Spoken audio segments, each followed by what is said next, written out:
Hi there, welcome to Boxing Deep Dive. I'm Lyndon Hosking, and as always, great to have you along for another episode of the Deep Dive Show. Tonight it is episode 57, so we're on our journey towards the big 100, which should happen at some stage next year. Great to have you along, as I said. Just waiting on Tassie Brown to come on, but 7:45, so the show must go on. So I'm sure Tassie will be on when he gets a chance. Plenty to talk about tonight. As always, we've got all the latest Aussie news, all the latest world news. A little bit worried tonight because I think we might have a Tassie's tirade happening a little bit later. So we'll see how we go with that, see what sort of mood he's in. But I suppose the first thing we've got to ask is, what did you think of last night's fights? What a big night of boxing. I'm really intrigued to hear what you guys have to say. What we're actually going to do is go through everything, and then we'll have time for comments and questions a little bit later. I'm going to bring Tassie in a sec there. He's looks like he's just finished work. And let's welcome him in now. Grant Tassie Brown, how are you, mate? Have you finished dinner there? You right? Hey, mate. Well, I probably would have brought you on a little bit later if you wanted, mate. Just a little bit of time to have your dinner. But great to have you along, mate. It's been a massive weekend in boxing. I've just put it out there like a great night of boxing last night. I'm interested to hear what you have to say about it. I'm interested to see what our viewers have to say about it. On the subject of viewers, or subscribers, we are closing on 500 subscribers, guys. So it's a bit of a slow climb, but we're getting there. And great to have everyone along, and really appreciate everyone tuning in. So Tassie, first thoughts on last night's event, the Big No Limit show. What do you think? There's a young kid, a young guy called Joel Taylor stole the show. Joel Taylor, who my boxer Bo Belvin spars many rounds with regularly. Rick Breeze and the team, the Shadow Boxer, when they told me they were fighting Tai Telford, I must admit I did think it might be a bit soon. Joel looked great in his last fight, but Tai Telford I regard as a cheese and crackers. I regard as a beast at waterweight, probably the best waterweight in the country, and just a real, very tough fight for Joel. But last night, Joel looked amazing. Like, his accuracy was so good with the right hand. He was so relaxed on the big stage. He got hurt as well, come back, and he made Tai Telford quit. There's no two ways about it. He quit on his stool. Whether it's the right decision or not, I don't believe fighters should quit, but he quit. So, unbelievable effort by Joel Taylor. And Joel, mate, his two fights on TV have been amazing. And I rang by Belbin, my fighter, straight away. I said, listen, take a lot of confidence out of that. I said, because you give him good rounds. You know what I mean? They are very competitive rounds. I'm so happy for the team, the Shadow Boxer team, because he really stole the show last night. No one stole the show more than Joel Taylor. Yeah, and we'll go over it in detail, mate. What I want to do is go over all the main fights. We'll have a chat about it because there's plenty to talk about, because the whole card was great. I must admit, and we'll get to it in a sec, it's probably a bit of an understatement to say the main event was a little bit of a letdown. But again, as I said, we'll get to that in the meantime. If you guys out there have got any comments to throw in there, guys, make sure you do. You can see there, Carl just put on there, Jolie boy looked great. Shane agrees. Yep, spot on. Joel just announced himself. So we'll get to that in a sec, guys. But let's start at the top. Now, we'll go to the Aussie news section first. So let's get on to the main event, Tassie. It was, of course, Michael Zarafa making his no-limit debut against Danilo Creati. Look, I don't think I'm stating the obvious here to say it's probably not exactly in line to be fight of the year with the judges. I think they'll have a bit of an easy time to put that one aside. But what I will say, mate, first of all, before I let you have a crack, is that I just thought Creati, in my opinion, that's how you pronounce it, Creati? I'm going to call him Creati anyway. Creati, in my opinion, didn't really turn up to engage, and that made it really hard for Zarafa. Now, don't get me wrong, it wasn't a great performance by Zarafa, but it's not a great position to be in when you're trying to force the fight and the guy you're fighting just will not engage. Yeah, look, it is what it is.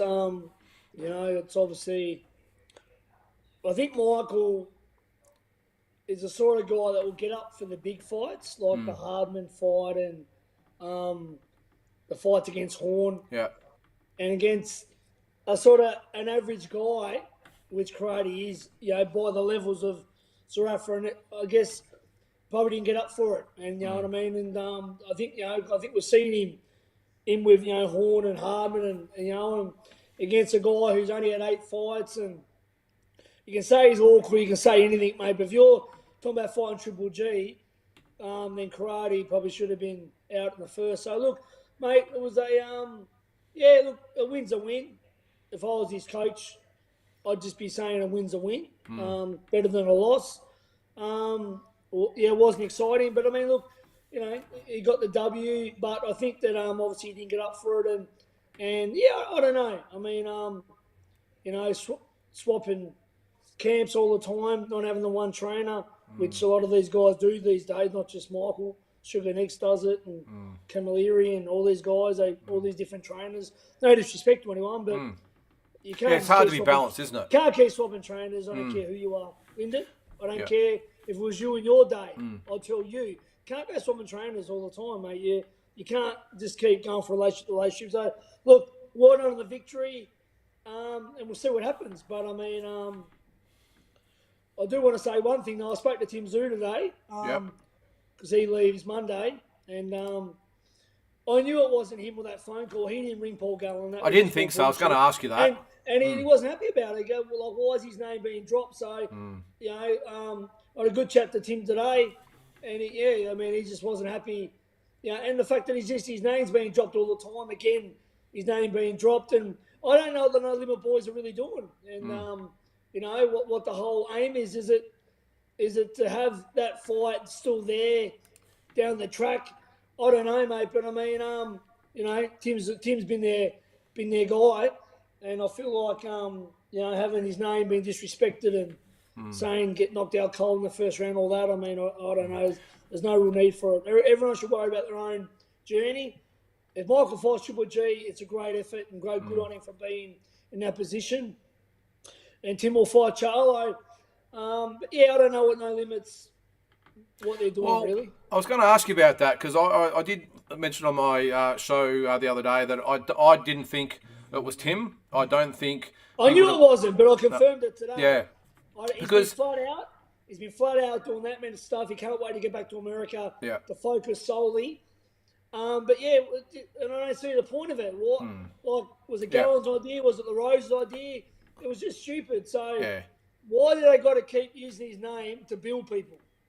Yeah, I agree. And the thing is why it didn't make sense is that Tim obviously said earlier in the week he's gone past Zarafa, and I think he actually made a statement that he's about to fight in a Super Bowl type of environment. Why would he go back to the domestic level? And I don't blame him.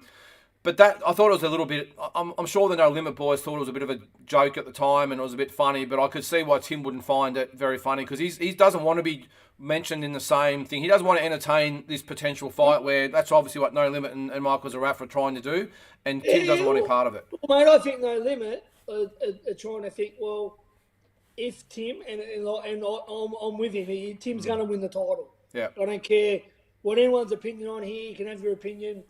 Tim will win the belts. He'll beat Charlo. No one gave Gambosis a chance to beat Lopez. And no one gave Horn a chance to beat Manny. So Tim will win. But I No Limit thinking, well, if he doesn't, we've still got that cash cow in Australia. So I don't know. Yeah, it's an interesting one. I mean, I think they're just sort of hedging the bets with maybe what could happen down the track. And that's good business sense on their behalf. But I don't blame Tim for just being a bit pissed with that. But on this fight itself, I just thought, I think Michael Zarafa made a massive mistake, and it's probably a bit of a rookie mistake by not actually watching any tapes of this. Now, we've talked about it. I spoke about it on the show in the week. I said it would probably be a decision win to Zarafa, maybe a late round stoppage, because this guy is really awkward. He's slick. Not a big puncher, I think, but he's just a very awkward type of guy. And the fact that Michael didn't watch any tape of him, it just didn't make sense to me. He couldn't bruise a grape, Lyndon. The guy couldn't bruise a grape. Yeah. The guy's not a puncher at all. All. Yeah. Look, as I said, switching trainers from camp to camp. He was with what's his name recently. always forget Christian In all. Yep. Before then, it was the Bruno and the Ellisons. You just can't keep changing trainers. And see there, Shane says maybe Mick didn't make the adjustments throughout the fight. Not exciting with 2 counter punches, but Mick's experience he should have seized the opportunities in the big stage. Well, he should have. And the thing is, Tazzy, if I had been in the corner, and I was disappointed in the corner, I know, like you said, he's changed a lot, but surely his corner would have said to him after the 4th or 5th round, Michael, you've had a good look at him now. Let's pick it up. Let's go. Let's put the pedal down. He just didn't. He just guided himself through the 10 rounds and just won an easy decision. Well, no disrespect, because I'm friends with the guys in the corner, but they're not experienced guys. No, well, you could see that. You know what I mean? So they're great guys, but they're not experienced, mate. But at some stage, the corner, as I said, I would have expected experienced corner, and with all due, like, I'm not getting into the whole LeBruna Zerafa thing, but I've got a feeling that even LeBruna would have said, Michael, this is your statement fight. This is what everyone's come to see. You're the main event, no limit. Everyone's watching this, including Triple G's people. Wake up, mate. Let's go. Let's get it on. And he just seemed to be in first gear the whole way through. And I thought the commentary with, we could tell Ben Damon and Jeff Fennick were almost falling asleep. But I've had my criticisms of old mate, is it Paul Kent, the rugby guy who's on there a lot? I think he made a lot of sense afterwards. He said, the only statement this fight made to Triple G is, how the hell am I going to sell a fight with this guy? That was his main point, and it made sense. Yeah, I don't know how real the Triple G thing is. I mean, you can drop names anyway. I mean, who's going to pay to watch? Who's going to pay for that fight? Is Triple G at the twilight of his career? Doesn't he just want the big fights? Yeah, of course. Canelo. Yep. So he went out of his weight division for the first time to fight Canelo for what? For the big money. Is he just going to come back and have a few no money fights now? Because I can't see how this generates money. No, and you're right. And look, there's a potential out there of Munguia. There's maybe Charlo. You just don't know the other Charlo. There's maybe who else was there? Andre, there's a few there. Lara is the other one. He's got a pick of all those guys. What would make him look at Zerafa last night and say, he's my guy? It just doesn't make sense. And that's why I'm disappointed for Michael, because he just missed the opportunity. He gets good luck to him, and I wish him all the best. Yeah. But, I just don't, at Triple G's where he's at, I don't see, how big a money it's going to be. I don't see, and it's not coming to Australia, mate. No one's paying for it in Australia. No, that's right. And don't get too excited. And you could see last night as well that by the end of the night, it was packed for the Gallen fight, but for this one, by the end of it, you could hear the echoes in the room. There were lots of people yelling out things at Michael. Not the type of performance and response from the crowd he would have wanted. And who was it there? Carl just made the comment there. I mean, the Harbin fight, it was electric. He was motivated, he was ready to go. And even Jeff Fennick mentioned during the fight, he said, I've seen this guy fight. I've seen him spar. He can fight. What is he doing in there tonight? One punch at a time.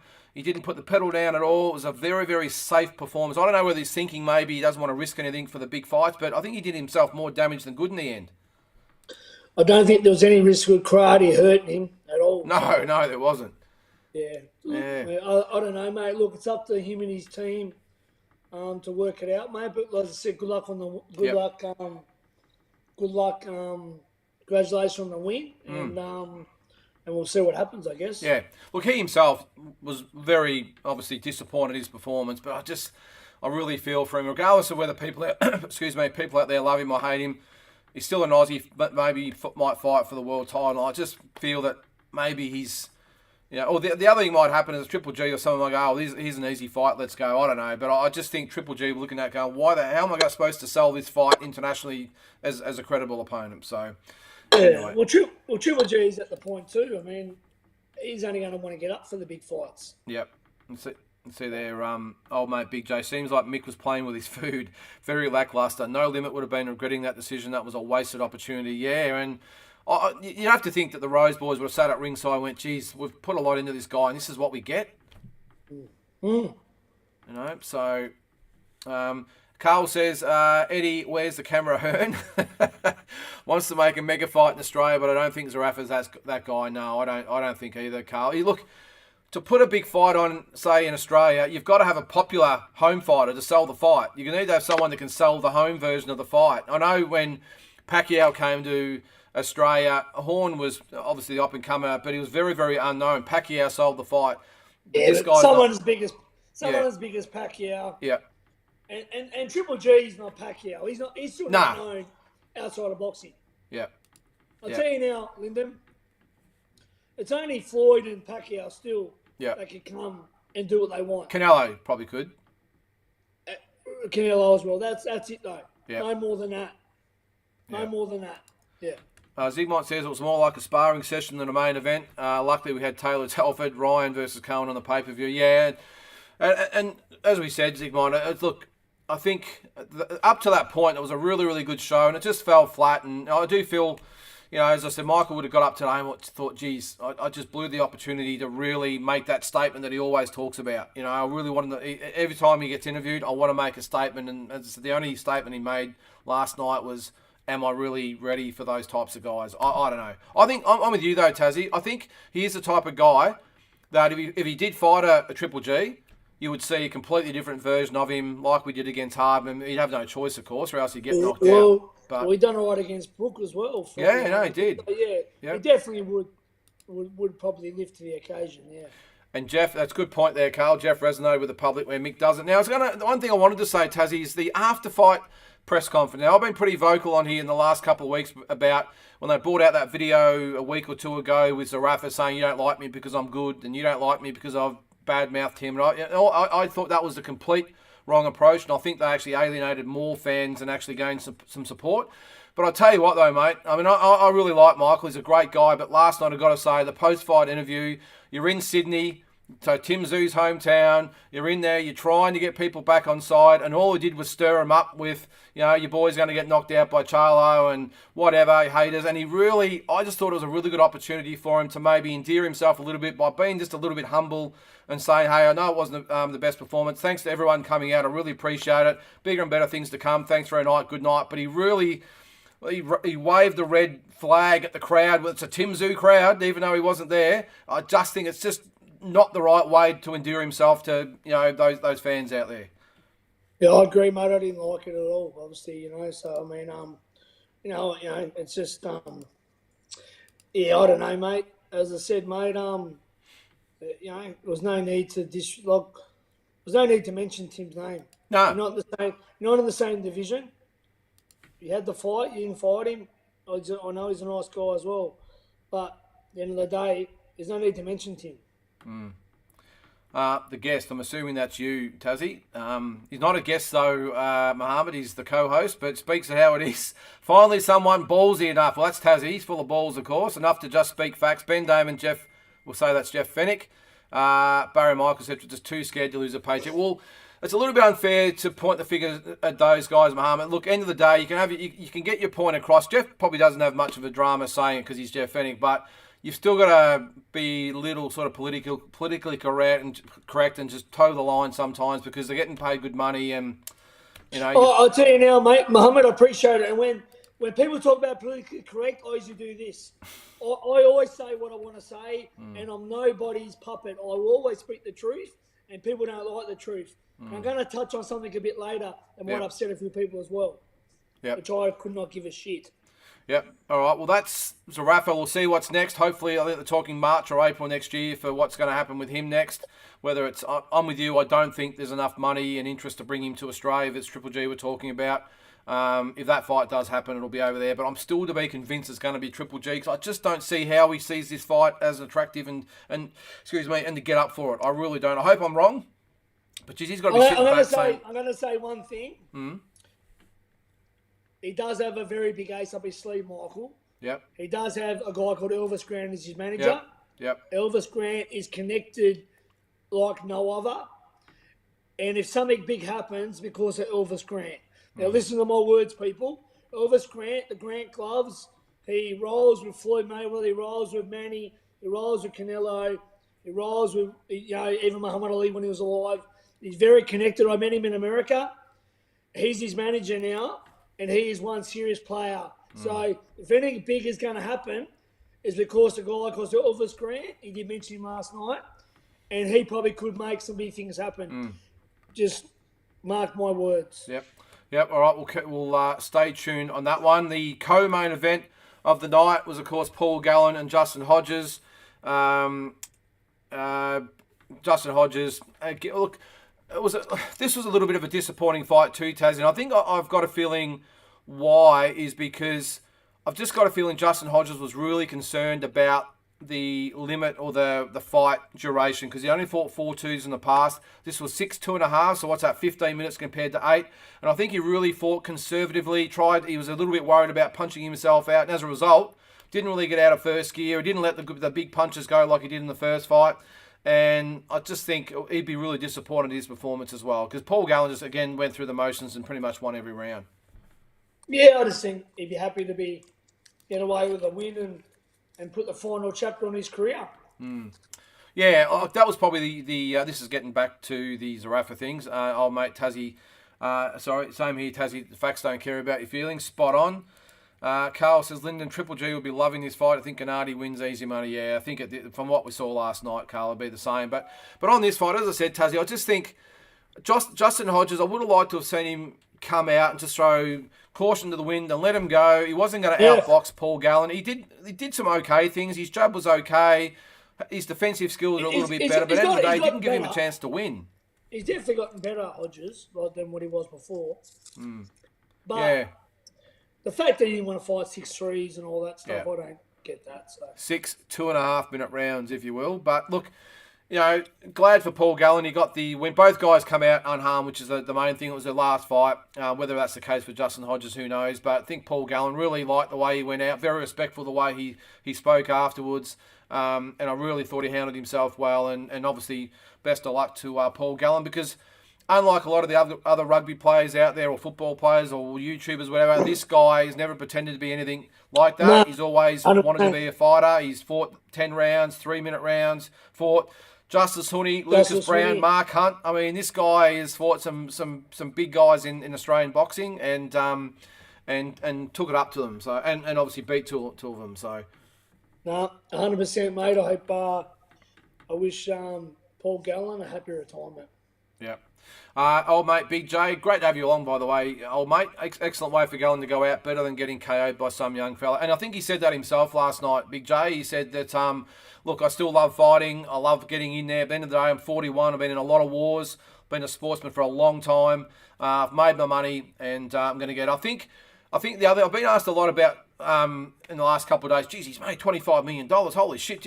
I think just got to wind it back a little bit. I think his fights have generated $25 million. Doesn't mean he's walked away with $25 million. He might have walked away with a third of that, I suppose, but still great money and great, great sort of little nest egg to retire on. So, because if you don't know with it, guys, if the fight generates $10 million, half of it goes to main event. The other half goes to the promoter, who then sorts out his deal with the fighter, and that's the way he gets paid. So he might have generated 25, but he hasn't taken home 25. That's just the way it goes. What do we got there? Shane, what have we got there, mate? He spoke, hang on, I'll bring it up there. He spoke well post-fight about getting old over the last 12 months. I remember getting old in about 2 weeks. I know the feeling, and it's a good point, Tassie, what Shane's saying there, because you could tell, and I think Gallen said himself, he's not the same fighter that he was even 12 months ago. You could see that it was for the paycheck. He was struggling to get sort of motivated. He wasn't the, punch on at all cost Paul Gallen, and that's why I think it's a really good decision for him to give it away. Yeah, well, look, he copped a bad run against Justice Huni, and then copped a bad run against that Chris Tereski, whatever his name is. He did. Yep. A couple of decent beatings. That'll shorten your career tenfold. I'm just wondering what the Queenslanders are thinking. Carl, yep, good call. Hated Gal at State of Origin level, but can't fault his boxing career. Yeah, well, what do you guys think, the Queenslanders out there? Can you still warm the Gallen, or you still hate him? It's a bit hard for us Southerners to get behind the whole State of Origin thing, but I know it's a big deal. What do you think of Paul Gallen? Can you keep that out of it, or is the fact he's a New South Welshman still too much for you? Gallen kept boxing, says old mate, going between the transition of the Horn and Zoo eras, nothing but respect for Gallen. Yeah, and look, 100%. And I like what he said as well. He said, giving even someone like a Tim Tszyu a platform. He said, look, end of the day, Tim would have ended up doing it himself at some stage. But he said it was great just to be there at the start when Tim was just starting to hit the pay-per-view stage, give him an opportunity. Sort of got a few people sort of talking about him. And, Tim's obviously his own superstar now. But, it was Paul Gallen. It was good to see he took a little bit of solace that, he was one of the ones that gave Tim a bit of a crack. And I think they're pretty good mates in the end. Although, like you said, I don't think Tim will be too impressed by Paul's little joke at the press conference. But spoke to him today, mate. He wasn't impressed at all. Yeah, don't blame him. And we might get an update about that later too, mate, about Tim. Shane Sermon says, yep, Carl, I still can't really like him, just respecting. Yep, all good. Minnesota, Mick loves a show. Thanks, Mick. It's always good to get a compliment or two out there. They're very rare these days. People just say we don't know shit about boxing, but it's good to know that we are appreciated. What's happening down there? I'm assuming you're talking about what's happening down here in Australia. There's plenty, mate. We had the big show last night, what we're talking about now, and still plenty going on. We've got Tim Tszyu coming up next month, of course. We've got Shannon O'Connell, Ebony Bridges in a couple of weeks' time. Spoke to Shannon today, heading off tomorrow, so good luck to her as well. So plenty going on in Aussie boxing, and look out for the Aussie wave when we get over there in late January. The Thunder from Down Under Mark II's coming for the belt, so look out for all the Aussies over there in Las Vegas in late January. All right, mate, we'll move on. Let's go to the other fights on the card. One guy I really want to talk about is this fella, Paulo Acuso. I'll just take that off there. Second round knockout. I will say, even though, what was his opponent, David Zagara, who was 35-7-1. I don't know about you, Tassie. I just don't think, even as good as Paulo Acuso was, I've just got a feeling Zagara didn't really turn up with the right mindset that I'm coming to win. What did you think? Yeah, I agree, 100%. This guy's a talented guy. Yeah. But, yeah, I wouldn't get too carried away with last night. And there was a great Jeff Fenix record, 7 fights, world title. I don't think that's realistic. Yeah. What weight is he? Light heavyweight? He is a light heavyweight, yeah. Well, he's not beating Bivol or Beterbiev. Yeah. So who does he take? I've got a question about this guy, and I'm not, trying to stir up the points. Why does he always carry the Samoan flag and not the Australian flag? Didn't he represent Australia? Didn't he represent Australia at the Olympics? Yep. So why is the Samoan flag everywhere? Not just him, a few other fighters. And I mean, I don't get it. If you represent Australia, shouldn't you represent the Australian flag? Maybe have both. Yep. Like if you're Aboriginal, you have the Aboriginal flag and the Australian flag. But I don't. I don't get it. It's always Samoan flag. So is he going to identify as Samoan if he wins a world title? Or, I know. Well, or why didn't he represent Samoa at the Olympics? I mean, yeah. I don't know. Well, we're going to have Tassie's tirade after the Aussie section, so you can elaborate more on that. But I'm with you, mate. I did see that, and I was a little bit surprised. But on the fight... I see it all the time lately. Yep. All the time, not just a lot of these guys. Yep. Well, onto the fight itself, though. I thought that he... Yep. They're probably right, they're okay. They're probably okay, Yeah, look, I don't know, mate. Look, yeah. Well, people we'll get on to... disrespect Australia. I'm sick of people disrespecting my country. Well, we'll get on to the tirade in a sec. But on the fight itself, look, I think he looks like a brilliant fighter. He looks like a combination of a little bit of... Well, a lot like Jai Patara, we'll say. But he looks like he's actually even a little bit more explosive than what Jai is. I mean, Jai is obviously world champion and a lot further ahead. But the explosiveness, the power... But I just don't think he fought much last night. As experienced as old David Zagara is, I think he was just like, it might be time to exit out of here. And it was a good shot he got hit with. But look, I think he was pretty happy the fight was over in 2 rounds. I don't know, without sort of going too far. I just don't think he come to win, and that's not Paulo Acuso's fault. He turned up ready to go. But this Zagara, I don't know, whether it was late notice or whatever, but I thought he was a bit ordinary. But anyway, you can only beat who they put in front of you, can't you? 100%, Lyndon, 100%. I've got a few comments here that I'll put up there. Yep, ordinary opposition, says Carl. Yeah, it has been so far, but I'm thinking they're going to step him up now. I would think the fact he's got himself a regional title should now make him step it up and get himself a world rating. Old mate Big J is a footy player. Gallen can go F himself, but nothing but love as a boxer. I remember it. I'm a Queenslander. Good stuff, mate. Carl says it must be hard to get guys to fight him. I don't know. I think all the other prospects out there have been able to get fights. I think No Limit, Tassie might have thought this guy was, he's had 40-something fights. He might be a good, durable guy, but it's not really their fault. I just don't think Zagara turned up, like this is a fight. I don't know. Who knows? Minnesota, Mick, where's the fight hype guy? Well, we're going to have him on for our Christmas special, Mick, in a couple of weeks' time, so stay tuned for that. I spoke to him the other day. He's just got a bit on at the moment. He was actually with Zarafa last night, so he's probably out there popping champagne with Zarafa today, but we'll have him on in a couple of weeks for our Christmas show. Old mate, no chance Akuso breaks Fenix record. Now, I don't know whether it was you, Tassie, you come up with a point, not necessarily about fights, it's about the timing. Jeff did it, in about a year and a half? Yeah. Well, he won it. Well, it might even been, actually, I don't think it was even that long, because he fought in the 84 Olympics and he won his world title, I think, in April 85. So it might have been like 8 or 9 months. Yeah. That's just amazing. I think he only had 25 or 30 fights or something when he went to the Olympics. So this guy's won his world title in about his 40th fight overall. That's just crazy. Should have got a medal. Should have got a medal. Yep. Shane says disappointing opponent, but he's struggling to get a local matchup. Yeah, look, it's probably the case, Shane. I understand that, but and I know. I'm just not sure whether surely, like, they've got this Zagara from, where was he from? I'll just bring up his record here in a sec. I can't remember where he was actually from. Peru. It's a hell of a lot of money to bring a guy out from Peru. Surely there's someone from New Zealand or somewhere in the Pacific somewhere they could bring out who would have put up a little bit better fight than that. Because, as I said, I just don't think he turned up. Not really a boxing country, Peru, either. No, it's not. And his last few fights, he'd been knocked out a couple of times as well.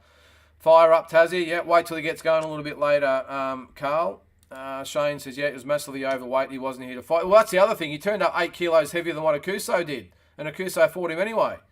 So that was good on him. But, pretty you could probably tell he's obviously not in the best shape, I suppose. But that's not Paulo's fault.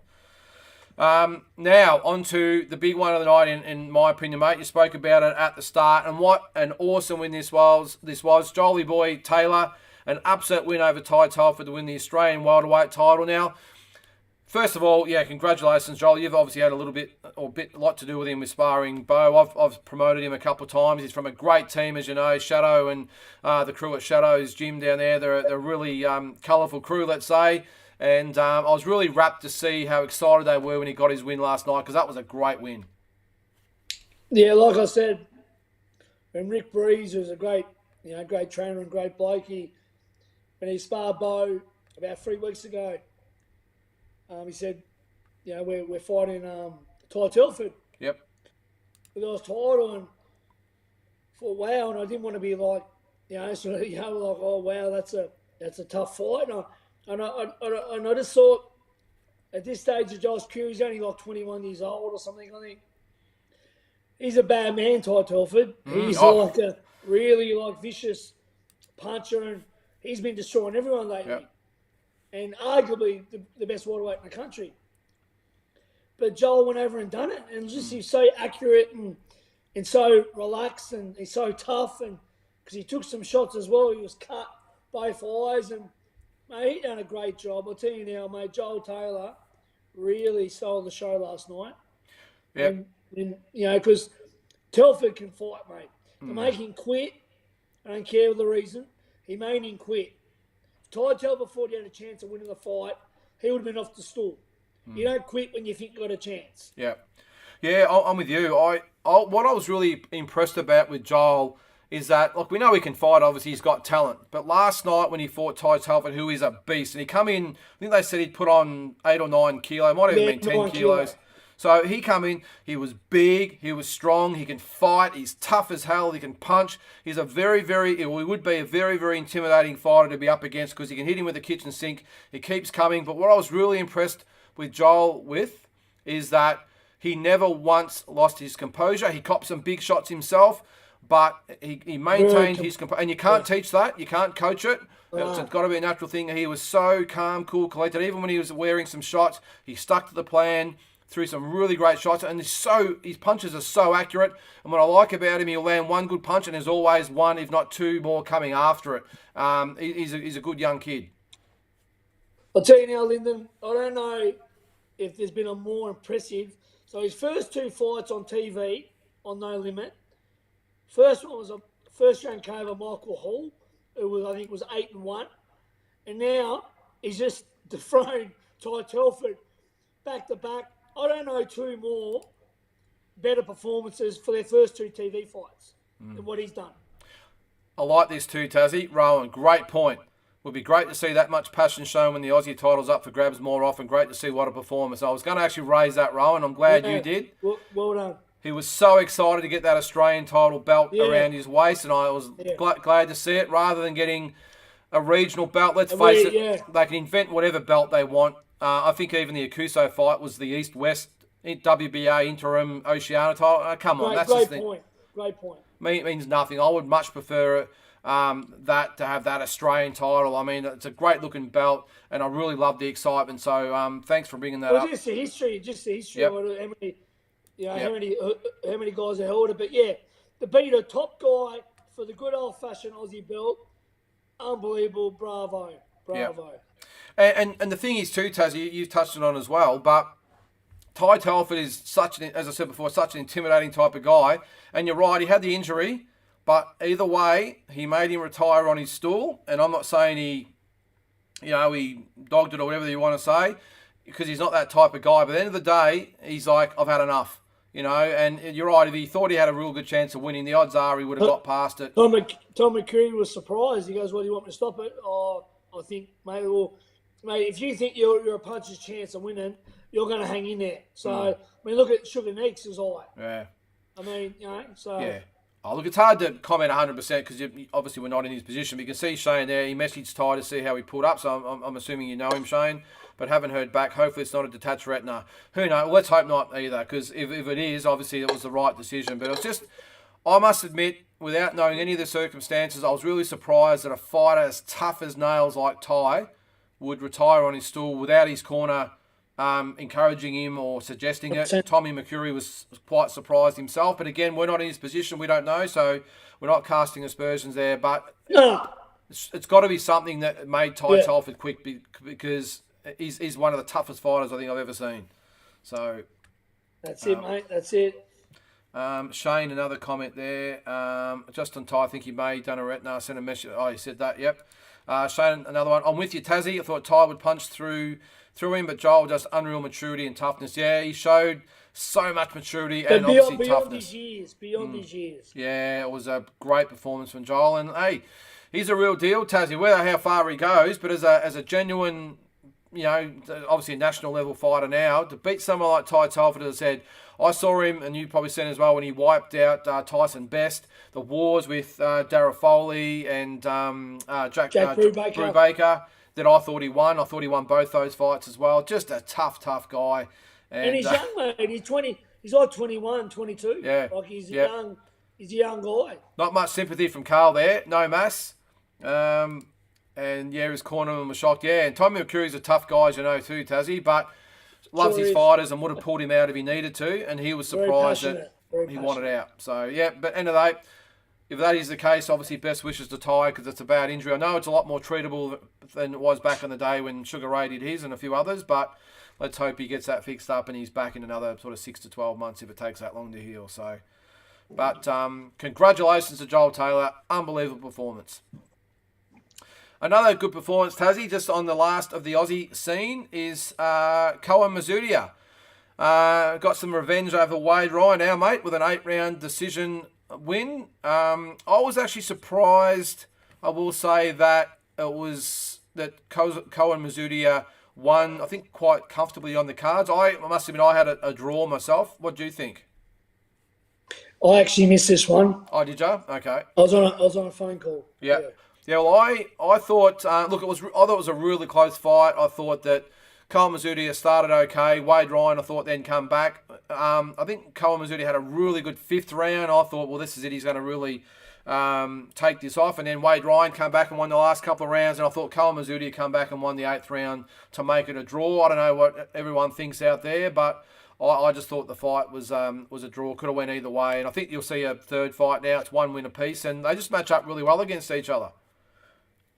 Yeah, well, I think he got stopped last time when he versus Wade Ryan. So Mazudia is now beating Joel Camilleri, and now he's beating Wade Ryan back to back.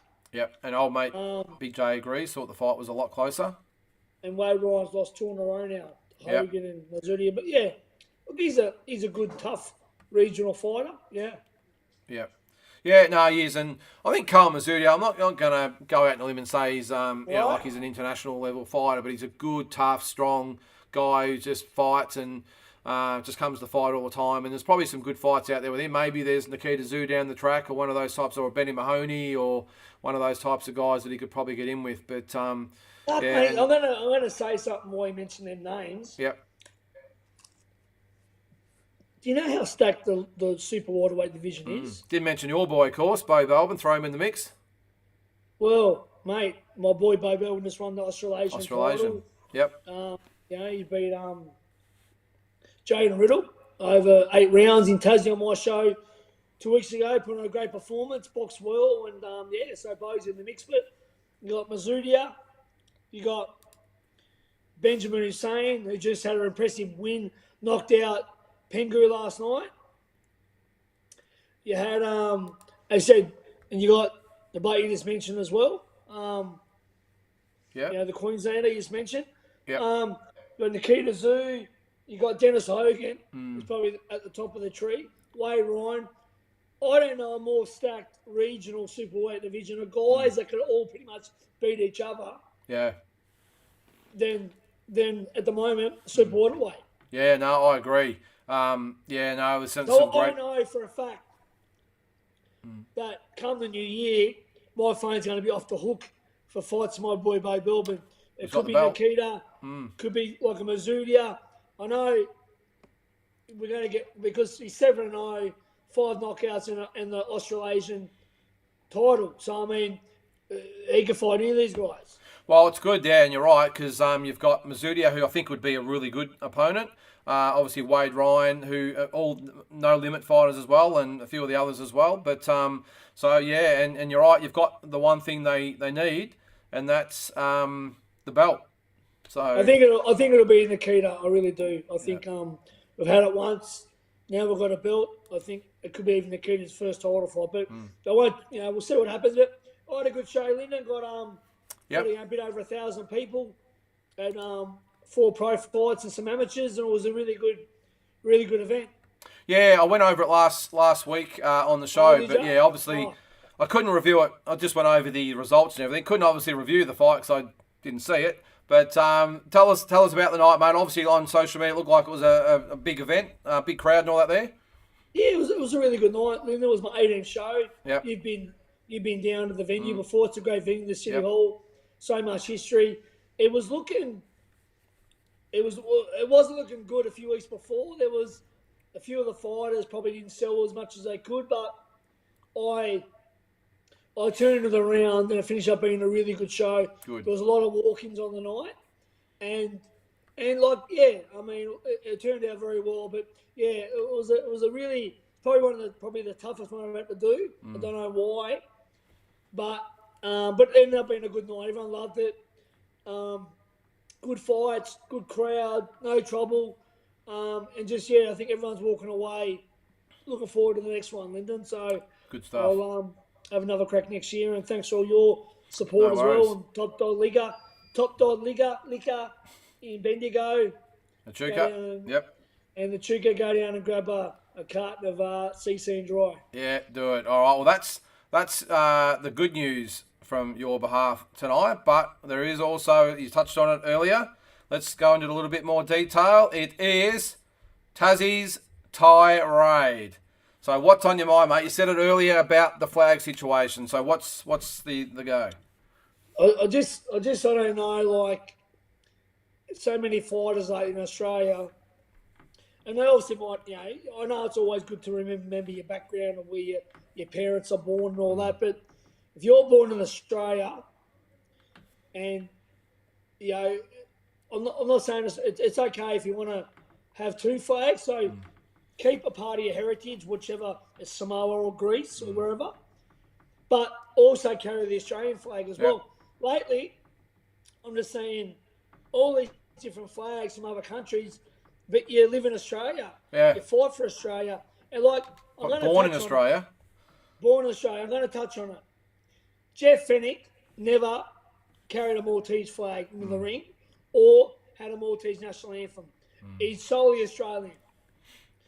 Nadal Hussein and Hussein, my brothers, are Lebanese, born in Australia. They've never gone out with a Lebanese flag or a Lebanese national anthem.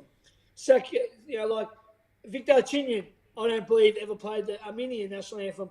Kostazou was born in Russia, actually, but never played Russian national or saw a Russian flag.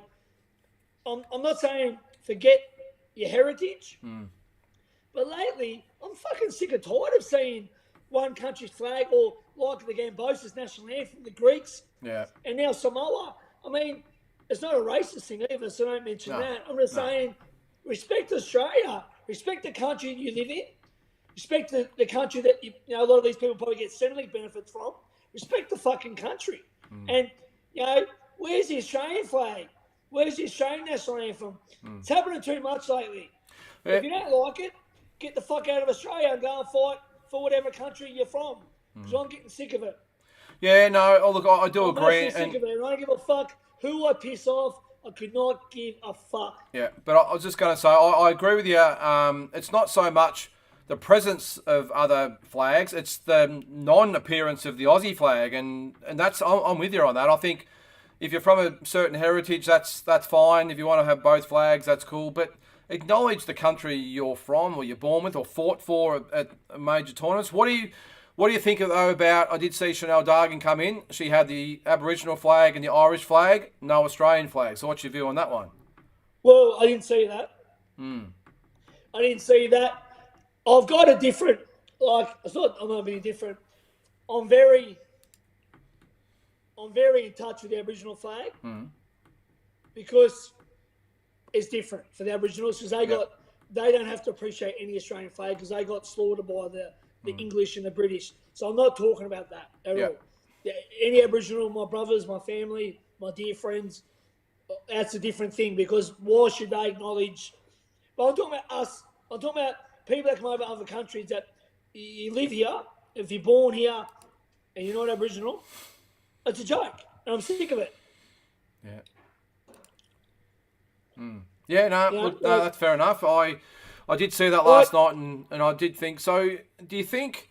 I don't want to get politically, by the way, because we're going to move on quick because it tends to turn. But with the it could blow up, yeah.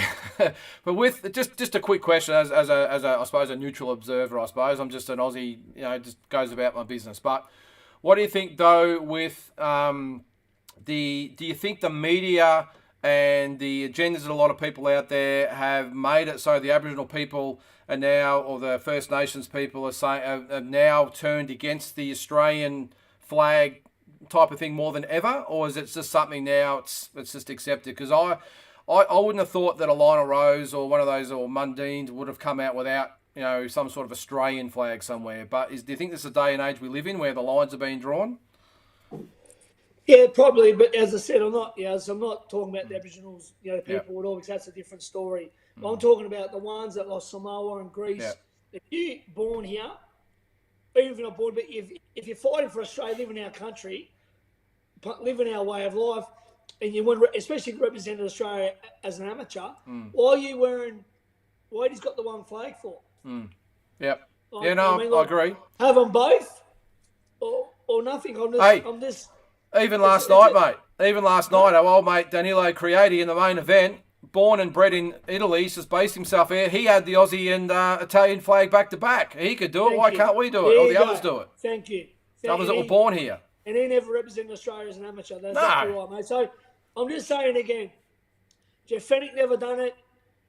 My brothers, the Hussein boys, or Billy Dib, and the Lebanese boys, my brothers, never done it. Victor Chinyan, Kostazou never done it. Why lately is everyone just, if you place it, if your parents' country's so good, go and live there. Yep. I live in Australia because Australia's the best country in the fucking world. Yep. Old mate agrees. I agree. Didn't serve 10 years in the army for people to turn their backs on this country that gave them an opportunity to fight and earn a living. That I defended. Yep. Amen to that. And Carl couldn't agree more, Tassie. So I think this is not a tirade as such. It's just making a point and a point. Making a point. I know it's going to upset people because everyone's politically correct. Hey, it's your opinion. Speak about everything. You know what I mean? My brothers are Aboriginal, Lebanese, Samoan, Tongan. I'm the most multicultural person ever.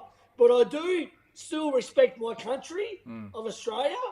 And when I heard the Gamboa's national anthem, the Greek played, it made me sick. And when I see the Samoan flag without the Australian flag, it makes me sick. Yeah. Yeah, he had the flag, but he played. Why did Greece get the national anthem? Yeah. I agree. No, I agree. And the thing is, though, Tassie, with the people that are going to be upset or not, that's up to them. End of the day, it's called an opinion, and that's your opinion. So Zarafa's Maltese. Yep. He doesn't have the Maltese flag. No, I agree, mate. So, no, very well said. Well, let's get on to, before we let you go, some of the world news, mate. I just want to quickly go over some of the stuff from last weekend. Jaime Munguia, undefeated. I can't even spell undefeated properly there. Sorry, guys. A third-round KO of Gonzalo Gaston Correa. It was a very average fight, mate. I suppose the one thing I just want to cover on this one is, when is Jaime Munguia going to make his move and fight some legitimate... He's been for 2 years, he's fought these tune-ups. When is he going to fight a legitimate middleweight? I know. The guy can fight, but he's just sort of dipping his toe in the water. He's not really jumping in, is he? So... It's a good point. How many times can you dip your toe in the water, though? I know. It's funny. He stays active, Lyndon, but just doesn't fight anyone. So anyway, look, I'm not going to give him too much time, because until he fights someone legitimate, then he's not going to waste our time. So Jaime Munguia, you've got the fights. Actually, I did with the Munguia one. I think they've got 15 days. The WBO have apparently ordered that he fights Hanabek Alimkhanuly. I think that's how you pronounce it. I don't know. I always get it wrong. They've got 15 days to agree to terms, or it goes to purse bid. So that could be a thing. That's a good fight, I would think, for the WBO middleweight title. So 100%. So hopefully that comes off, or maybe it's a Charlo or a Triple G. But come on, Jaime, you're too good a fighter to just keep knocking over top 20, 30, 40 ranked opponents. So that's as much as we're going to spend on him. What's Carl says? Jaime Bilby Munguia is a protected species. Yeah, no shit, Carl. He's protected, all right. I don't know if it's by choice or not, but the guy can fight. He's a very, very, very good fighter, former world champion. He can fight. Some big money to be made out there. I don't know whether him and Charlo have made a secret pact that they're going to wait 2 years and fight each other for a massive payday. Who knows? But neither one of them ever fight. Well, Munguia fights. It's not anyone decent, and Charlo's been out of the ring for nearly 18 months. So it's ridiculous. And you're right, Minnesota. Mick Oscar will have him fight Hanabek. Yep, and let's hope so, because that's a good fight. He's not a bad fighter as Hanabek. Alimkhanuly, if you can pronounce that for me. Let's just say Hanabek. That's what we'll call him. All right, let's move on. We did touch on this last week, Tassie. Of course, it is Ryan Garcia and Tank Davis now. A little bit's progressed since then. Both of them are going to have tune-up fights in January. What do we think? Well, that's the thing, Lyndon. People are getting excited. Yep. And nothing signed. It's like Crawford and Spence. There's no date. They've both got fights beforehand, and Gervonta Davis has a court case as well in Baltimore. So I believe it when there's actually contracts signed, Lyndon, and there's a venue and a date. Anyone can say, well, I verbally agree to fight someone. It doesn't mean shit. Yeah. Yeah, well, you're right. So, Mick, the Charlo sisters, Munguia, done F all, says old mate. Yeah, I'm with you, and I did see a little bit about it. We talked about it on the Monday show, that you're right. They've both got fights to get through first. Nothing's been officially signed. They've got to, and Davis is fighting a former world champion, or a current world champion, is he? What's his name? Yeah, he's fighting Hector Luis Garcia. Super featherweight. Yeah. They've got the court case as well, and apparently the judge has already said there'll be no special conditions. If he's found guilty, he's going away. So there's lots of things we've got to get past yet, including the fact they've both got to get past January fights. Now, they are talking about April 15th in Las Vegas. Let's hope that's the case, but I'm with you. Until it's signed, sealed, and delivered, and they get past those January fights, I don't know why they would announce the fight when they've both got fights to come. Doesn't really make a lot of sense. It's really, really unusual. It'd be different if they came out and said, oh, look, this is what we're aiming for. We're going to have these guys have fights in January. If they both come through, they've both agreed to fight each other, well, then we've got something to work with. But to actually say they're going to fight in Las Vegas in April, but we're going to have tune-up fights first, doesn't make a lot of sense. Shane, apparently the judge has said that if found guilty, Davis will be doing time. Yeah, that's what I just said, Shane. Yeah, so it's an interesting one, that one. Carl says fight doesn't happen and they're just hyping up the next cherry pick. Yep, not gonna. It's hard to argue with that, isn't it, Tassie? That assessment. And old mate, isn't Garcia and Davis appearing on the same card in January? I don't think it's been confirmed they're on the same card, old mate, but it wouldn't surprise me. All I've seen so far is that January 7th for Davis. It would make sense. It won't be the same card. No, you wouldn't have thought. Not the promotions. They're on two different networks. Yeah, and promoters and everything else. So yeah, I think they'll come together and fight together. But I think for one to loan, so for Oscar to loan almost Garcia to PB, is it PBC's with Davis? Davis with PBC. Yeah. I think that's sort of a little bit. A bit of a stretch, that one. So, yeah, look, hopefully it happens in April, but I'm with you, Tassie. I'll believe it when I see it. Another one that's going to take a tune-up is our old mate Canelo Alvarez. He said initially he wanted to fight Bivol in May. He's just had operation on his wrist. He's now said he'll take a tune-up in May, so Cinco de Mayo, first week of May, and then fight Bivol in September. The leading contenders are John Ryder. Who was the other one? Parker. He's fighting. Whatever. So I think that the talk, if it's Parker Ryder, they're going to do it in England at Wembley Stadium, which would be great. But yeah, it's do you think he really wants to fight Bivol? I think he does. Canelo's a competitor, mate. Canelo would definitely. I don't think he beats him, but he definitely would want to fight him. It'd probably be it'd be Ryder, I reckon. Yeah, no, it would be a good fight, that one. So yeah, look, I can see the sense in it. I think it makes sense for Canelo to have that one fight in May and then fight Bivol, because of course Bivol now they're talking about maybe fighting Beterbiev, but he's got Yarde coming up, so who knows what's going to happen in that fight as well. He's not fighting Beterbiev for a while. Yeah, and obviously you got Plant and Benavidez as well, so plenty going on anyway. But that's the story at the moment. Canelo fighting in May, probably against John Ryder, I would think. Although Parker's a pretty tough hombre as well, so who knows what will happen there. But anyway, so plenty going on in the world of Canelo. I just got a message earlier, but from the great, I don't know how many time world champion, probably 5 or 6 of the great Michael Kabaha. Oh, did you? He wants to come on the show probably in a couple of weeks. Wow, there you go. How good would it be to have him on? I reached out to him probably the start of the year, and then and then just I commented on a Kabaha post, and he messaged me and said, if you still want me to come on, and maybe in the next couple of weeks. So yeah. Yeah, that's the beauty of the internet. I still remember him when his fights. Little hands of stone. Oh, he was an awesome fighter back in the day. I still remember when he fought the Olympics in '88, I think it was, and turned pro.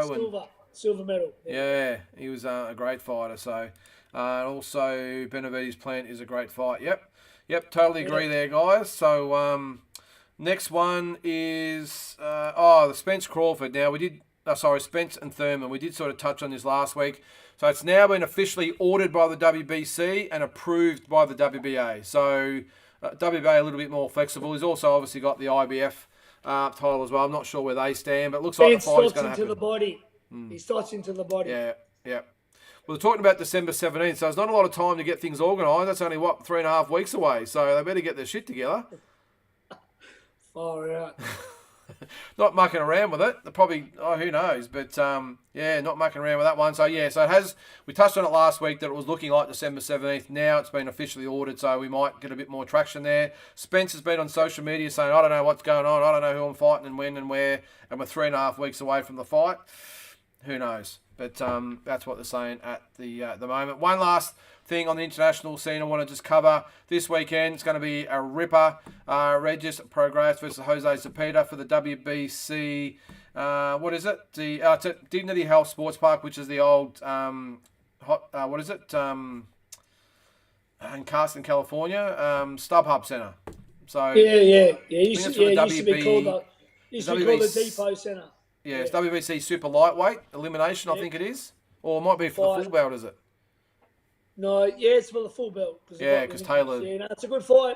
I met Regis on our last trip, Lyndon. But it should be a good fight. Zepeda's no slouch. Is it better? I'm just going to ban another of our hot girls sites. So, yep, sexy. There you go. You're banned. Hopefully you can't see the guys. Yeah, so it should be a good one. So that's an international scene, guys. So that is about it. I've got one talking point I would like to just quickly touch on. Oh, hang on. I've got rid of you there. Don't know what I've done there. Oops, sorry guys. I've cut you out of there. I'll get you back. Let's go up to the world news. Legend exhibitions are great for the boxers and fans. Just a quick one, Tassie. Now, just let me talk first, and I'll let you go. I know you're not in for all that stuff. What I want to I did touch on it last week, how wrapped I was with the Ricky Hatton and Barrera fight. I saw that. I agree. And did you agree with it? That's great for the boxers themselves, but also the fans to say for the goodbye. legends like that to get fit, like Hatton, and to get rid of a few demons and not do it, bro. 100%. When it's elite, like Chavez has done it with Hoyasi. When it's legend versus legend, not YouTuber dickheads. Yeah. 100% agree. It gives them a chance to get fit again and to relive that bit of a dream, to scratch that itch. I reckon it's a good thing. Yeah, and I'll use the Hatton thing as an example that, he lost his last 3 fights, of course. They ended badly, especially that last one against the Russian. It was supposed to be his farewell fight, and it just didn't work out for him. He got stopped, obviously, and, he's suffered with depression and everything else, and obviously weight gain. I just thought it was great for his own mental well-being and probably physical well-being going forward that he can now sleep a little bit easier at night. So 100% I agree. And before we go, Lyndon, something else I want to mention. Where's our friend Peter Maniatis gone? Did I destroy him in the quizzes that bad? And to our viewers, please comment before we go. Did I destroy Peter's confidence that bad with the quizzes this year that now he doesn't even come on the show no more? I spoke to him about 2 or 3 weeks ago, and I know it's that time of year, everyone's got a fair bit on. I said, look, I'm not going to keep badgering you because he said, I'm busy. I said, look, you just ring me when you're ready to come on. Yep, no worries. Yep, I'll let you know. And I haven't heard from him. I've got a fair bit. I've got 3 jobs. Wow. I'm a boxing coach, PT, boxing promoter, and I'm a nightclub bouncer. So I still try and make time when I can. You've caused some everlasting stress. I think that he really thought he was on another level when it comes to the history of boxing, and look, and he deserves it. He knows his boxing. But when you meet someone like me, I want to take your heart. I want to eat your children. Literally, like Mike Tyson said, I don't only want to beat you, I want to embarrass you, which is what I've done for the last, 10 months. Yeah, Tassie, take no prisoners. I miss Splinters 100%. Pete. 100%. I'm not playing. If you're talking boxing, the only thing that I'm passionate about in the world, if you're talking my business, I will destroy you, and I will embarrass you, and I'll make you lie, sleep at night naked in a fetal position, thinking of me all night. Well, I'm going to get onto him about, because I want to do, because this will be our last one. I'm off next week, so this will be our last show for a couple of weeks. I want to do a Christmas edition. I want to get Pete on as well as Noonan Boy, if he can come on as well for our Christmas edition. What I want to do is a bit of a review on the year, and then also... A Christmas edition. Everyone loves a Christmas edition. Yep, the Christmas program. So to get Pete and Noonan Boy on to get a bit of a review of the year and also... bit of a preview of next year as well, as far as some fights that we want to see and everything else, and what we see in the crystal ball for Aussie boxers for next year, and some of the big fights to be made. So still plenty to talk about. So just keep a lookout for that, guys. But this will be the last one for a couple of weeks, and we'll do it probably the week before Christmas or something, and get everyone on and do that. So it'll be great to have you along. Hopefully our internet can put up with 4 people on here. I'm sure we'll be fine. But we'll see. Well, let's hope so. All right, Tassie, well, I'm going to let you go, mate. Really appreciate you being on. I'm going to stay on for a little bit longer, guys. If you've got any questions or comments that you want me to answer, there's always something that you guys want to bring up. So I'll hang around. And Tassie, I'll let you go, mate. Thanks for coming. I know you're busy this time of year and plenty going on. And we'll touch base and we'll see you next week. Always got time for you, Lyndon. Always got time for our viewers. And always got time for boxing, because this is what I love. Boxing is good. This is boxing. This is good. Take care, guys. All right, mate. Catch you later.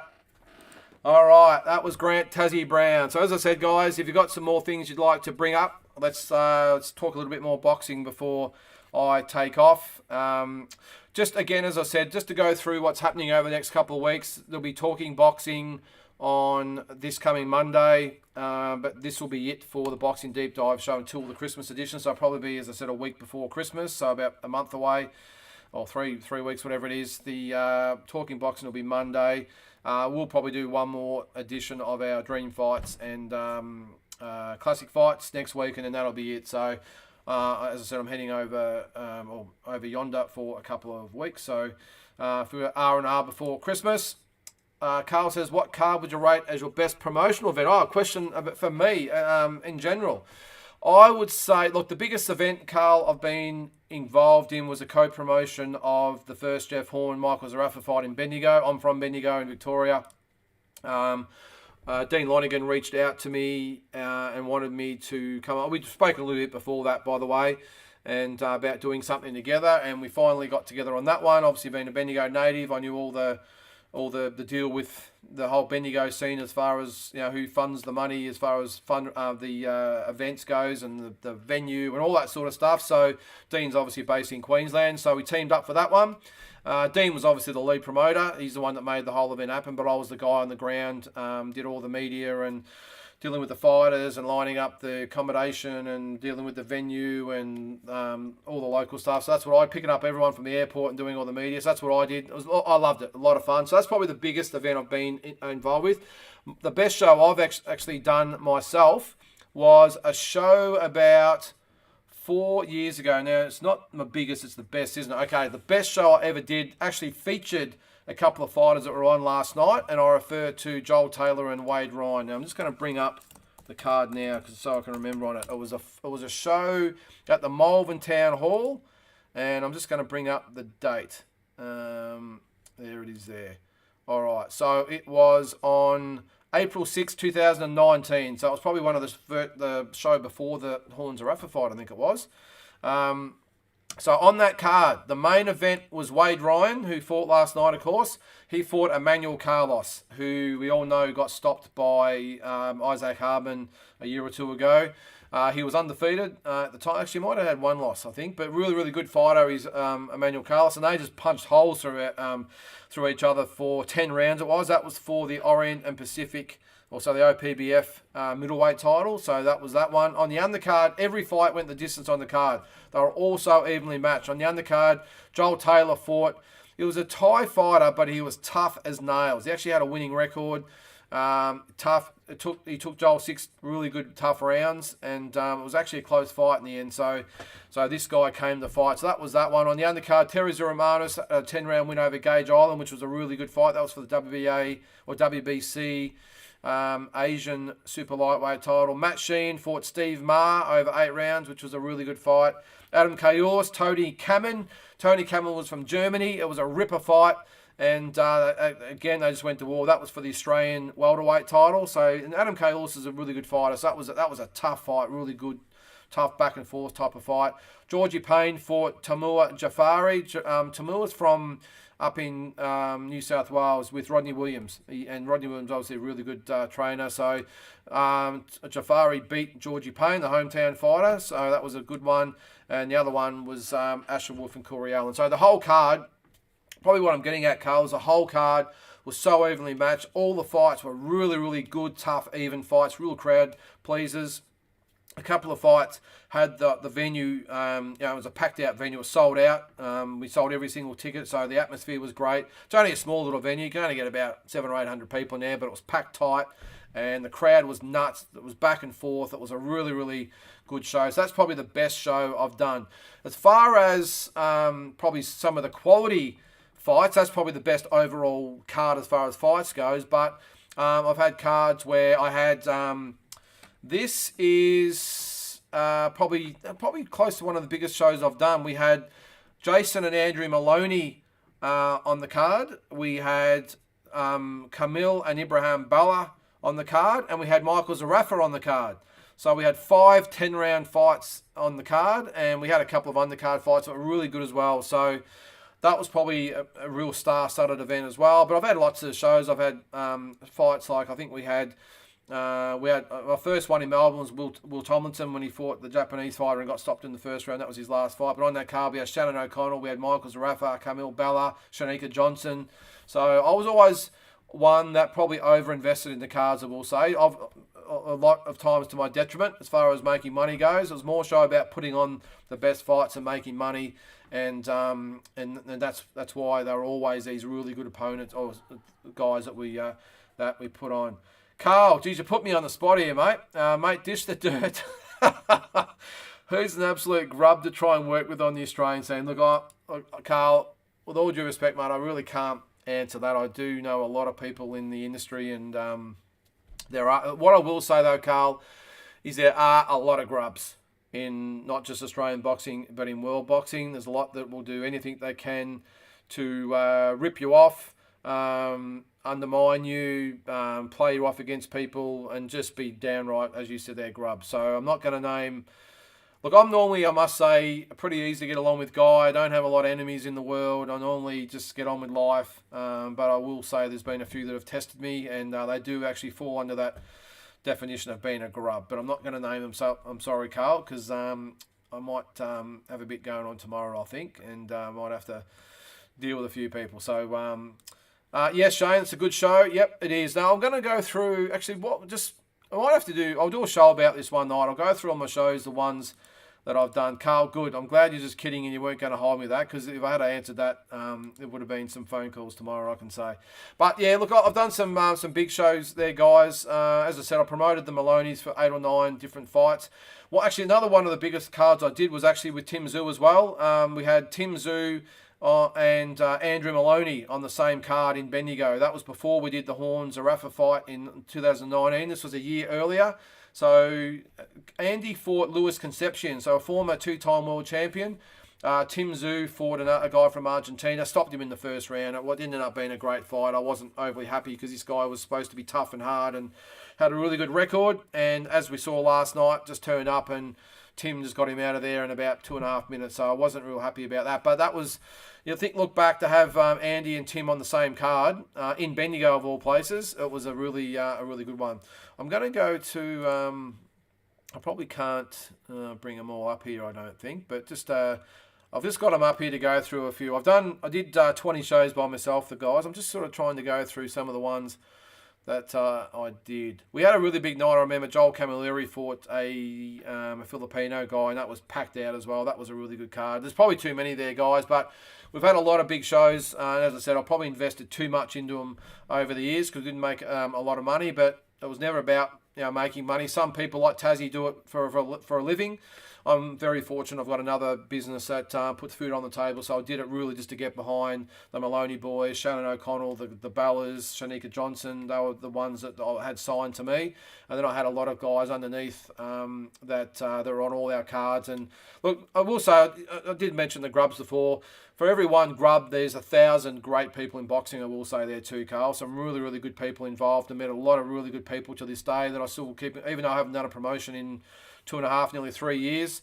I'm enjoying doing what I'm doing now. I do a lot of different things with the boxing thing, but I still keep in contact with everyone and love being involved in the sport of boxing in one way or another, whether it be training kids, whether it be a bit of a mentor, I suppose, an advisor, sort of whatever. Obviously, YouTube host of this award-winning show on YouTube. But look, I just enjoy talking boxing. That's why I have this show, because I like to talk to other boxing fans and bring on people. Has been a bit disappointing last few weeks, of course, only been me and Tassie. But hopefully, when we get the other guys come in, I did want to ask a question of all you guys out there. Got a lot of good feedback about the Shannon O'Connell interview that I did. I had her as my co-host a couple of weeks ago, so she wasn't really there just to be a guest and be interviewed. She was there to actually co-host the show, and I think she did a really good job. So a lot of people thought that was great. So do you want to see more of that? Do you want to see guest hosts come on that I can interview and also have them actually comment on what's going on in the world of boxing? The Talking Boxing thing was actually supposed to be my show with you guys coming on. But if you want someone else to come on as a guest, then I'm happy to do that as well. James, good question there. What's Tassie's promotional company banner called? That's a really good question. Now, on his last poster, he had BB Promotions, and I did ask him, and he told me, but I can't remember. I thought it was always just Tassie Brown Promotions, but I'm not quite sure what the BB means. Next time I'll ask him, but I'm not quite sure. I know, as I said, it was Tassie Brown Promotions or something like that. But anyway, Carl again. What do you got asking me now? Don't get me in trouble, mate. Hey, mate, what's your favourite weight division in world boxing? I've just seen the card for 31 August 2019. That was card was insane. Yeah, well, that was the Zarafa and the Horn show. So we had Isaac Hardman on the undercard. We had Shannon O'Connell. We had, who else was on that card? Let me see there. Was that the last? Yeah, that's it there, the event. Let me see. I can't remember. I know it was a good card. Oh, so we had Horn Zarafa, we had Brock Jarvis, we had Joseph Goodall, Isaac Hardman, Shannon O'Connell, Andrew Hunt, and then we had a couple of the, and Bo Belbin, who's Tassie's guy. He was on there against the local guy. And we had Lorinda Webb, who fought Tassie's girl last year for the WIBA world title. She was on that card as well. It was a great card, it was. So it was really good. Carl again, for sure. I like the variety. Yep, all good. Zigmont, thanks for hanging around, mate. What you got there? I know you retired long ago, but do you still do boxing training to stay in shape? If so, what do you do? Yeah, I do, Zigmont. I still train 5 days a week, mate. Probably not to the anywhere near the intensity obviously I did years ago, but I really enjoy doing it, and I think anyone out there, just for their own mental well-being, I suppose, I just love getting out there. I think the secret is I tell a lot of guys that I know in the industry that have retired as well, and let's face it, like footy players or any sports person, you get the aches and pains and all the rest of it. What I do, Zigmont, I will say, is I have a high work rate, but I don't hit the bag hard. I stick just to boxing. I was doing a lot of the push-ups and dips and all that sort of stuff, but I'm way past that. I'm in my late 40s, so I don't like to do that. And at my age, I can do what I want. So what I did was I do a combination of just normal rounds in the bag. I do cardio drills on the bag. I just mix it up, and I mix it up between 3-minute rounds. I do 1-minute rounds. I just do different things all the time to keep it interesting. Because if you've been on a bag and just punching the bag for 10 rounds, that's how long I go for. I do 10 threes or 30 minutes, whether it be 31s or 10 threes. I just mix it up because, as I said, if you're on the bag, just punching the bag and doing the same thing for 10, you get bored very, very quickly. So when I'm on the bags and I do my 10 threes, I'll do a different thing every minute. So I'll do outside boxing, then I'll do inside work, and I'll mix it up with something else. So all the time I'm doing something different to mix it up. And then the cardio nights, I do a combination of ups and downs and around the bag and all that sort of stuff. I think you've got to do that to keep the interest, because as I said, if you just hit the bag for 10 rounds, it's extremely boring. And the thing is with boxing, it's not the most exciting thing if you're not actually in there with someone else. So you just got to really mix it up all the time and challenge yourself and think of new different things to try and just keep it interesting all the time. But what I will say, Zigmont, is that no matter what, I train 5 days a week. Doesn't matter how I feel. Doesn't matter whether it's rain, hail, shine, whatever, how I'm feeling, whether I'm tired, whether I'm sick, whatever. I do it anyway, or whether a lot of times, like I'm sure a lot of you guys out there are the same. If you do exercise, like sometimes I just can't be shagged. Well, I just do it anyway, and I just go along at the pace that my body feels. Sometimes I feel good and I'll go hard for the rounds. Other times I feel a bit shit, so I'll just go through how I'm feeling. I don't overexert myself. But at the end of it, I feel $1 million because I've got it done. I do have a little bit of a ADHD too, by the way, Zigmont, because if I didn't train 5 days, I'd be in the fetal position on the ground, rocking back and forth because I haven't trained 5 days, and I have to make it up somewhere. That's most, I suppose, sports people are like that, but I'm definitely like that. But that's what I do, Zigmont. Thanks for asking, by the way. But I do train 5 days a week, and I love it. And I encourage anyone out there, just do something. Just doesn't have to be super hard. Just go through the motions if you have to, and it just what it does for the well-being of the mind and body, of course. Just puts you in a really good frame of mind or a headspace when you've done it. You mightn't feel like it beforehand, but as soon as you're finished, you're like, yep, I'm really glad I did it, and just push through it. And as I said before, just go through the motion. It might be a really slow sort of workout you might do, no, not real intense, whatever, but at least you're doing it, and that will still make you feel good. So I probably rambled on a bit there.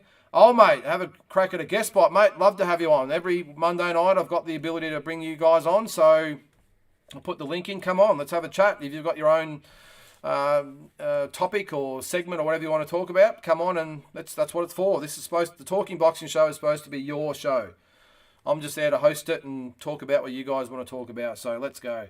Yep, Carl, Brock Jarvis, he was awesome on that card. I will say though, Carl, on that show when he fought Ernesto Sololong, he was 22-4-2. Brock was 16-0, but hadn't really fought anyone of that caliber at the time. And I remember he took a fair bit of punishment, even though he won quite convincingly. He took a lot of punishment in that fight, and I think by all accounts, I might just click on his record there. I don't think he actually fought. He didn't fight for 16 months after that fight. Or 15 months, whatever it was, after that fight. So it was a tough fight for him.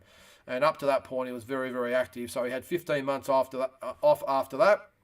And then he came back and fought Mark Schliebs, Nort Beauchamp, Alejandro Rodriguez, excuse me. And then, of course, Liam Paro. So, what do you got there? Could I ask Phil Holiday to come on if you'd like? He's great. Yeah, that'd be great, Shane. It'd be awesome. Shannon O'Connell speaks really glowingly of Phil. He was her first trainer, and she loves him. They still have a really good relationship, and she speaks really highly of him. Of course, I will say, though, Shane, he did knock out my probably top two favourite, or definitely my favourite Aussie fighter of all time, in Jeff Fenech. So I've got to hold that against him a bit. But no, it would be great to have someone like Phil on. So. But yeah, if that's the sort of concept you'd like for him to bring on guest hosts, happy to do it. And more important, if you guys want to come on and have a chat, even better. After break is Talking Boxing back in January. Yeah, it will be, James. So next week will be my last one, as I said, on Monday. I think the Christmas special, I think we're going to do that. Probably not a Monday or a Thursday. It might be like a Tuesday of Christmas week. I reckon we'll do that. And I'll be back probably the second week of January. For Talking Boxing. So, because there's really not probably a lot going on, I don't think. And I think we all need a bit of a break sometimes of being on here all the time and talking boxing. Carl, hi mate. I've been listening to the guys in the States and they're saying a fight with Andy Cruz versus Keyshawn Davis could be in the making. A replay of the Tokyo Olympics gold medal fight. Yeah, well, I didn't know that, Carl. That would be a ripper fight, wouldn't it? So, yeah, if that's the case, I would love to see that fight, mate. But, yeah, I must admit I've been sort of off-grid for the last sort of day or two. I haven't seen anything about it. But if that's the case, I'll be definitely tuning in to watch it. Our sex sites are back. Good on yous. Speaking of Jarvis, what do you believe is his ideal weight? I would think maybe lightweight, Big J. I would say go back to, at least initially, because you've got to remember, he's gone from, I've got his record up now. Let's have a look at his weight. I might actually, while we're going, I might just get rid of that, and I'll get rid of that, and I'll put that over there. Right, I'm going to bring it up on the screen. All right, okay. I can go to, let's have a look, eh? All right, there it is.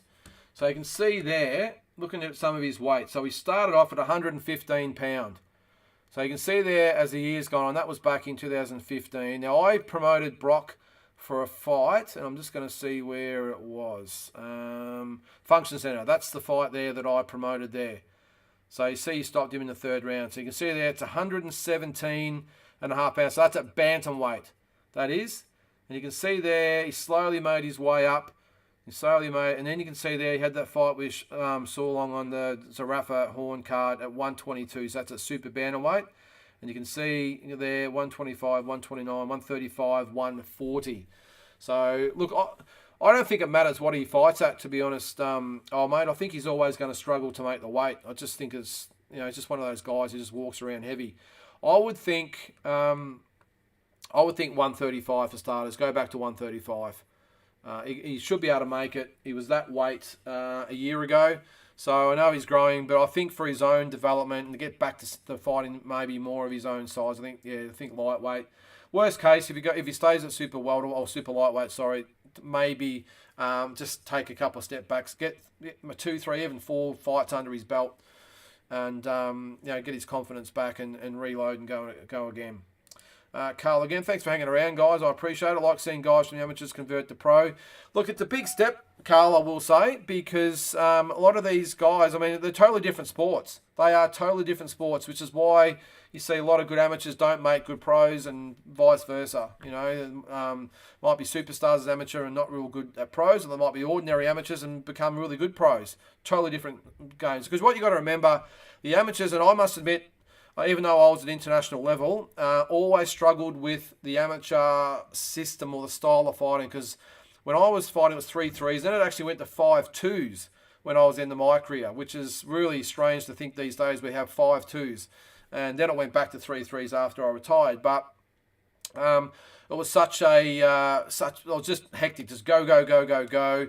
No time to settle into the fight. No time to really find your range. No time to really do anything except you just got to get on with it. Because if you don't win the first round, you've got to win the next two, and it's a really hard road back. Where in the pros, you've got time to have a look at your opponent. Conditioning comes into it. Game plan comes into it. And in the later rounds, your mind, heart, all that sort of stuff comes in. So much more comes into it than just the amateur, which is just a hell for leather. I know obviously you've got to have good defence and good skills and all that sort of stuff, but it's just a sprint for 3 minutes.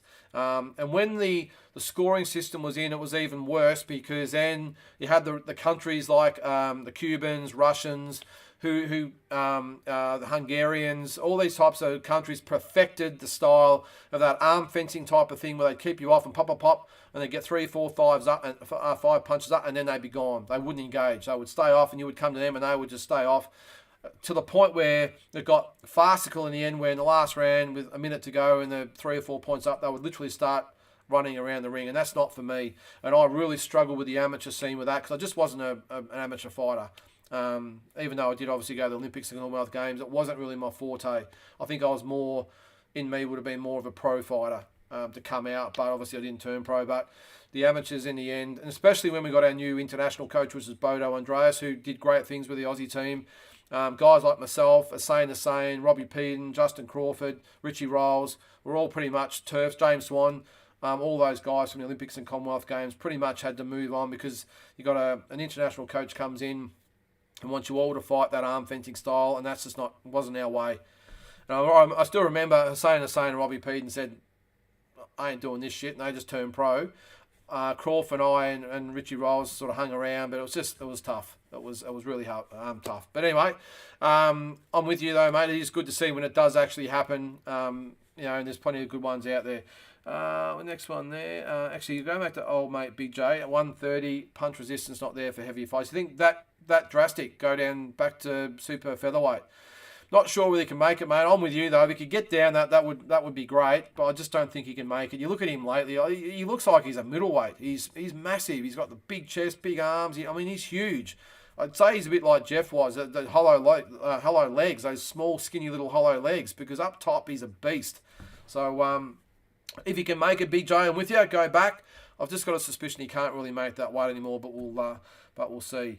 Carl says, who's next for Liam Paro? God, I can't wait for him to crack the UFC. Oh yeah, I think he's going to be something special, Carl. I think be good. I know he's fought over in the States so far, but be good to see him get an opportunity like Stevie Spark just did, with a name. Not that Montana Love's a massive name, but he's still a name over there. He's American, of course.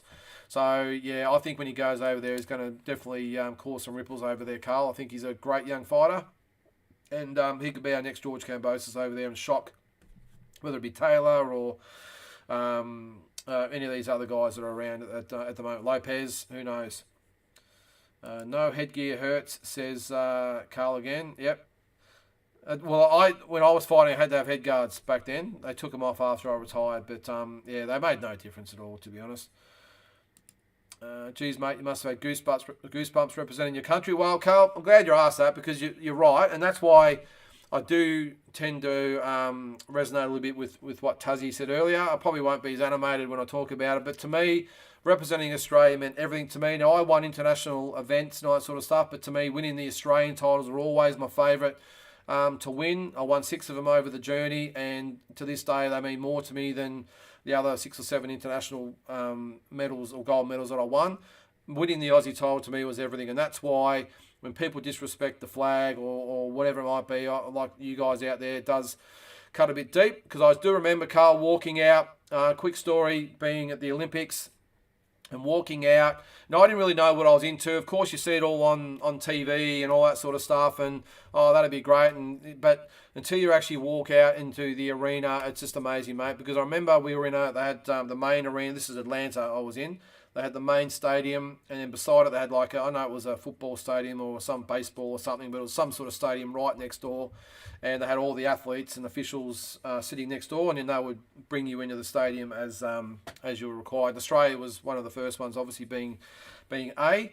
And to walk, it was a bit of a rush. They come down and said, "Oh, we've got to go." So we all sort of went out, and I was sort of mid-range and was trying to look over everyone. And I remember, I think I had Andrew Gaze in front of me. I'm trying to look over him, and there's people trying to push in to be first in the round, all that sort of stuff. It was really exciting.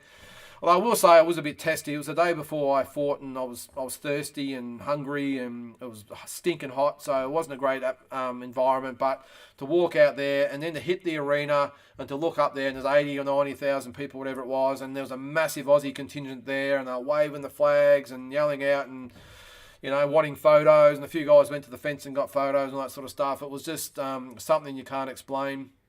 And then I did it 2 years later at the Commonwealth Games. It was just as good. I will say the Commonwealth Games for me was a better experience. One, because I did a lot better. The Olympics was a bit of a disaster for me. But to walk out in the stadium in Kuala Lumpur in '98, being it was a Commonwealth event, all the countries are very, well, the Commonwealth countries are very type or very similar, very friendly with each other. The Olympics was just all, it's all business. Not to say that the Commonwealth Games weren't, but everyone gets along a lot better and very much have a lot in common. So to walk out there, again, I think the atmosphere was even probably better at the Commonwealth Games, because Aussies, we tend to dominate, or we did dominate the Commonwealth Games back then, and so a lot of the stadium was Aussies, and it was just awesome, and that's why I love Australia and the flag and everything else, and and I was proud to represent my country. So I'm not sure, they must have skipped leg day. Oh, that's Brock Jarvis, I think.